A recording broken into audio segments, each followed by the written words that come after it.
We're going to be talking about the history of transferring DNA and the structure and function of plasmids.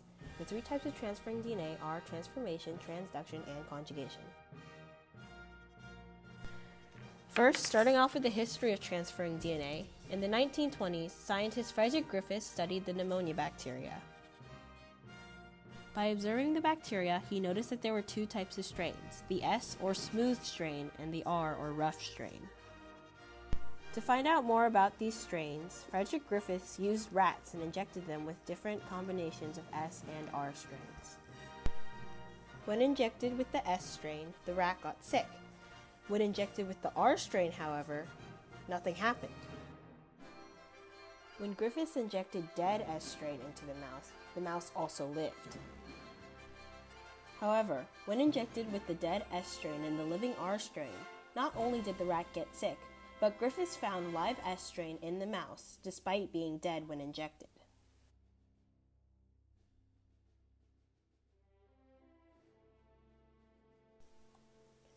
In 1946, scientists Joshua Lerterberg and Edward Tatum studied the E. coli bacteria.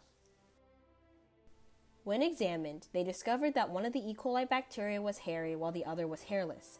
They found that the hairy bacteria transferred DNA because it had an F+ or fertility factor. This bacteria transferred the DNA to the F- bacteria, which did not have fertility factor, using a bridge that connected the two together.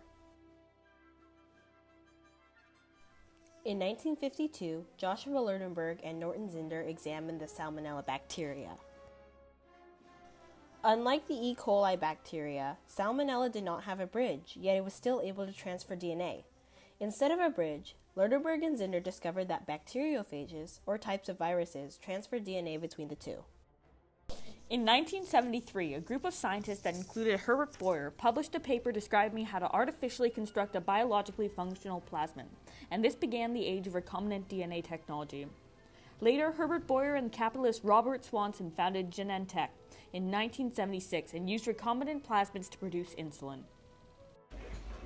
Plasmids have an origin of replication in which they can be cloned to an extent. The number that it can be cloned varies from 5 to 1,000, and it's called the copy number.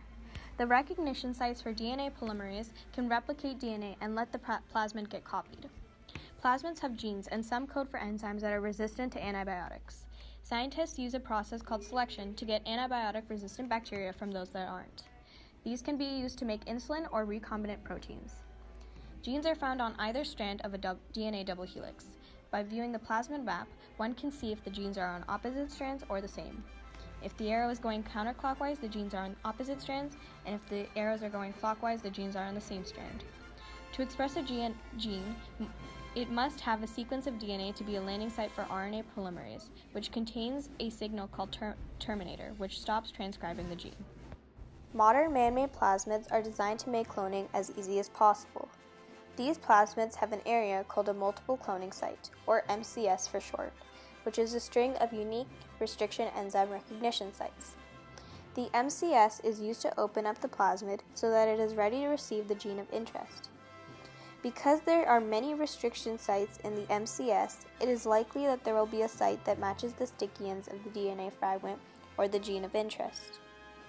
If an expression plasmid is used and will provide options for getting the gene of interest into the plasmid and in the correct direction and in the frame so that it is transcribed and translated correctly. If a gene is to be expressed from a plasmid, that is, a protein is to be made from the gene, the DNA sequence that encodes the protein needs to be cloned downstream of a promoter and upstream of a terminator. The protein coding sequence also needs to be cloned in frame, meaning that the first codon of mRNA is positioned to be read correctly by the ribosome. It is not shifted by one or two bases.